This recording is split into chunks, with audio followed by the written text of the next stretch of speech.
Train रे यात्रा करबा एबे पड़िपारे महंगा। डिसेम्बर 26 तारिखରୁ ଭଡ଼ା ବୃଦ୍ଧି ହେବାକୁ ଯାଉଛି।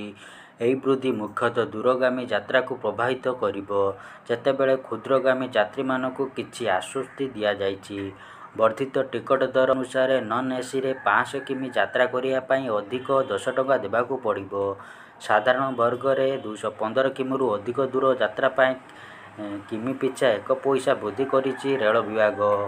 ଲୋକାଲ ଏବଂ ଏକ୍ସପ୍ରେସ୍ ଟ୍ରେନରେ ଯାତ୍ରା କରୁଥିବା ଯାତ୍ରୀମାନଙ୍କ ପାଇଁ ଅଣ-ଏସି ଏବଂ ଏସି ଉଭୟ ଶ୍ରେଣୀର ପ୍ରତି କିଲୋମିଟର ପାଇଁ 2 ପଇସା ଭଡ଼ା ବୃଦ୍ଧି କରାଯାଇଛି। ଏହାର ଅର୍ଥ ହେଉଛି ଅଣ-ଏସିରେ 500 କିମି ଯାତ୍ରା କରିବା ପାଇଁ ଅଧିକ 10 ଟଙ୍କା ଅଧିକ ଦେବାକୁ ପଡ଼ିବ।